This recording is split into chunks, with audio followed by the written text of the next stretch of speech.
ahol még csak egy ilyen zúgó kis csermely a fehér kusza.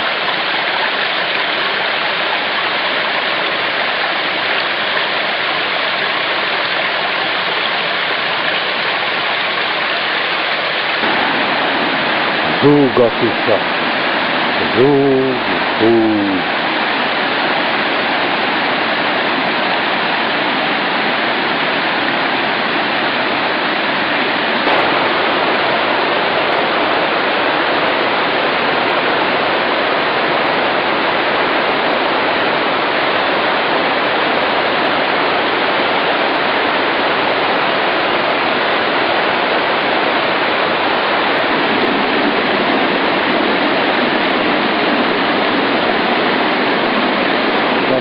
Gyönyörködik, ez a csodálatos természeti képen.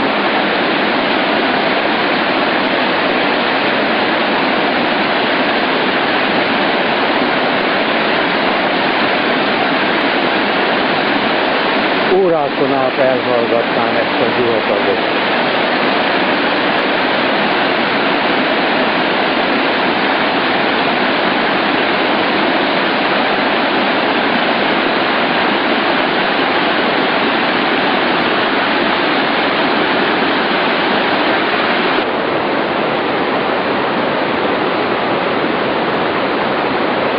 Gyere el idén!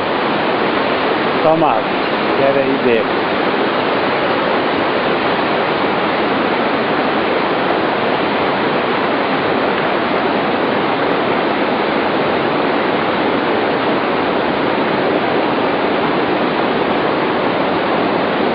És ez a csodálatos zöld kavalkád megnyugtató szívnek, léleknek egyaránt.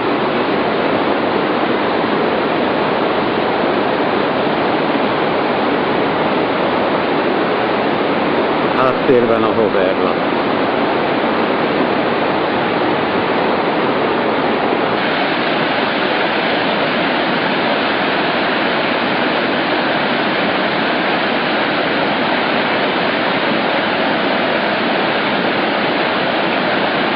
És közben sok-sok forrás és patakocska, csermely táplálja ezt a zúgó folyót.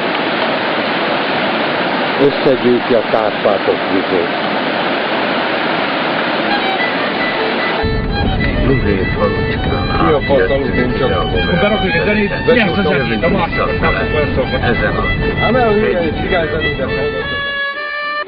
Egy hír hallatán felkerestünk egy érdekes magyar embert Tiszabogdányban. Most ővele készítünk egy rövidke riportot, ami színesíteni fogja filmünket erről a vidékről. Hát, kedves Müller János, hírét hallottuk, hogy valami köze van Pécshez. Ez pedig rendkívül ritka egy kárpátaljai embertől, főleg ha ilyen eldugott távoli helyen lakik. Hát, hogy is volt az? Hát az úgy volt, hogy Pécs Tiszabogdanok testvérváros. Mikor? Azon 38 vagy 39-ben volt az. Igen, ez nekünk teljesen egy új hír. Igen. És akkor 15 gyereket vettek Pécsre ingyen tanítatni. Innen? Innen, igen. Tiszabogdányból 15 gyereket tanítottak Pécset. 15 gyereket, igen. Ez is egy új információ. 15 gyereket Dolháron, onnan is vettek. Az Beregszázi járatból. És akkor ön is így került Pécsre? Én is úgy kerültem. És hova?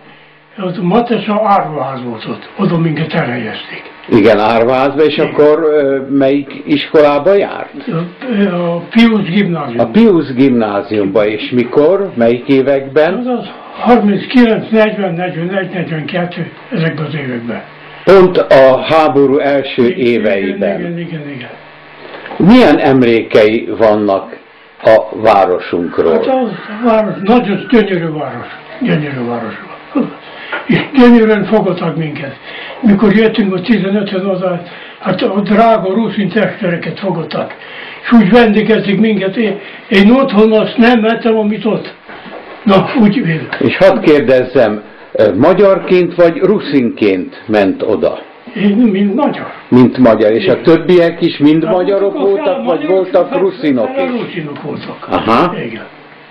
Igen. És a két nép között mindig nagy barátság volt? Nagy barátság, itt nálunk semmi, nincsen valami nem egyetértés a ruszinok és a magyarok között. És ez mindmáig így van, ugye? Igen, majd így van. Ez örömteli. Igen. És még mire emlékszik vissza a pécsi tartózkodására? Na, nekem Pécs nagyon tetszett, gyönyörű város, meleg volt ott. Na és jól minket ott gondoztak, enni nagyon jól adtak, ruhát is ingyen adtak. Nagyon jó emlékem van Pécsről. És akik még önnel együtt jártak ott iskolába, azok között még élnek itt?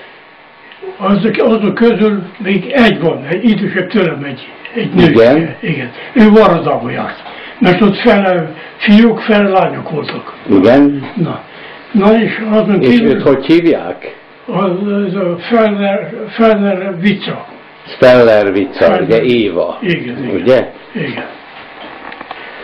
Hát szeretnénk hallani valami érdekes történetet, vagy ami azóta kiderült. Tudna ilyet mesélni nekünk? Hogyne, mondom, hogy ezért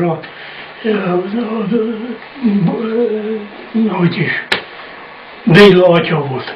Már valahogy, már nem, az emlékezetem már nem Kiszabadán valahogy ez, hogy... Igen.